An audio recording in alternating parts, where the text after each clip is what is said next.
the game could see the boxing voice. Welcome back, gang, for the first time and hopefully many more to come. Don't forget to subscribe to the YouTube channel and click on the notifications right here, this little bell, so you can get those emails every time we go. When I first started, right, it was 119, 125, and I think it was 132, right? Yeah, 132 has always been there. And then I had surgery, came back, it was 114, 123. So I did 119, 125, and then I did 114, 123. But they moved 132 to 138? 138, yeah, they just moved it up there. That's crazy. Yeah, man. So basically what it is right now, for me now, I have to bulk up into the 138, which I can barely even get to because I'm a vegan. Everything that I eat burns right off, like instantly. So it's just like it's really hard. It's challenging, but with my skills and and everything that I have, it's not gonna be much of a challenge because a lot of guys they won't be able to keep up with me. Wait, so right now you're fighting at 138. If you went to a national tournament, it's 138. 138. Yeah. So a lot of guys that are 141 are now 138. They're like those guys that's coming out from 141. So really, you moved up a weight class essentially. Yeah, basically, definitely. Yeah. Wait, that's all because of the Olympics now? It's all because of the Olympics. They took out the 23 weight class, put in 125. And then they took out the 132 weight class and put in 138. That's a big gap there. And then they took out the 141 also, and they still have like the 152 weight class there. So it's like 138 jump to 152.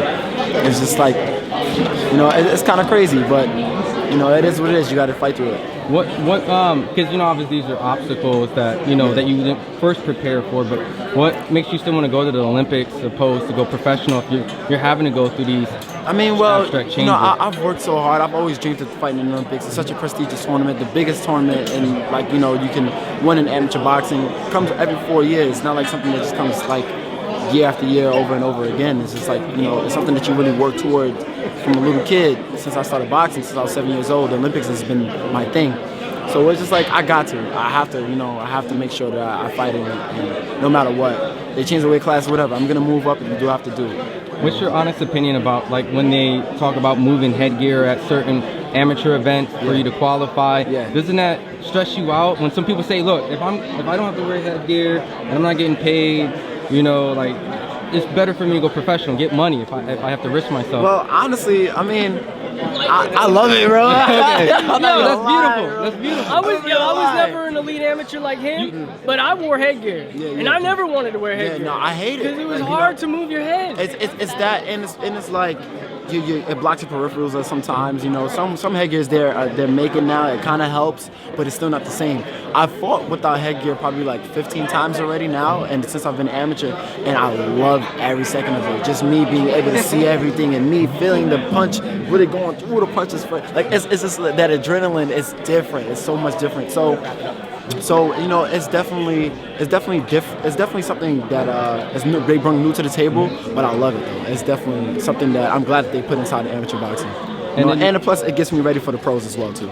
Yeah. Is there any pressure for you, knowing the fact there's this cycle when it comes to the Olympic boxing where the American team hasn't won a medal, and usually they say to get more funding for it, we have to win, and it's kind of like this loop and circle. Well, you can't win if you can't get good funding. At this case, you can help the future of Olympic boxing. Right. Does that ever weigh on you at times where you can feel that you can inspire a much the next generation of kids? Or most definitely. I always think about being a next inspiration and having others follow my footsteps. There's always like a lot of young dogs coming up behind me, and they're watching me and stuff like that. And that's always been one of my main goals in this whole boxing thing, to be a big role model and making sure that I have a lot of other guys that's coming up behind me just like that. But when it comes to the whole funding thing and stuff like that, I never really thought about that, stuff like that. But I think I heard you talk about Clarissa a little bit earlier. Yeah. That's another thing too. People gotta remember to acknowledge the fact that Clarissa, she has won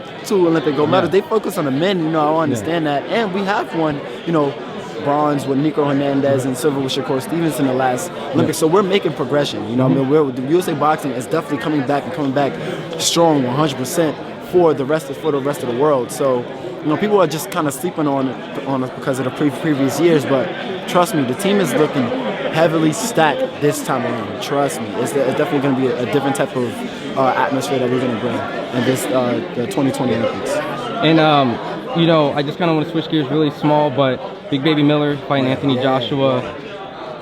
Can I get your honest opinion? What's Big going Baby on? all the way, baby. Big Baby all the way. You already know, man. I just feel like people are kind of gonna sleep on Big Baby just because Anthony Joshua has the record. He has that big. You know, don't get me wrong. He is definitely one of the best heavyweights in the division, without a doubt. But you have to look at these certain fights and really picture how it's really gonna go down. Because I watched the fight with Povetkin. Man, he was having some problems with Povetkin. He was much shorter than him, but Povetkin was really strong, picked his shots and everything before he got knocked down. Povetkin was possibly, you can say, winning the fight. That's why I would say, like, Povetkin was really getting shots off. And even the fight with, what's that guy? Joshua Parker, he was having some problems there. You know what I mean? He would say that he let the fight go.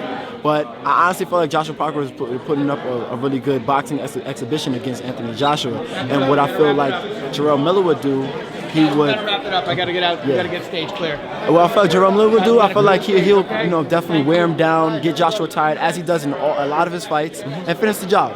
Awesome. Social media for Oh yeah, Bruce_Carrington on Instagram and Bruce Carrington Jr. on Facebook. Awesome. Everybody Appreciate follow, you taking baby. the time. Most Thank you definitely. so much. If you enjoyed the video, feel free to hit the like, subscribe, and share. As always, if you want to support us to the next level, head over to the patreon.com/ThaBoxingVoice. We have tons of exclusive from Border Wars, Entitled, betting shows, the list goes on and on and on. But in addition to that, if you guys have questions for fighters, trainers, and promoters, this is where you can submit them. We will run out, get these questions answered, and put it back on the show just for you guys. Appreciate it.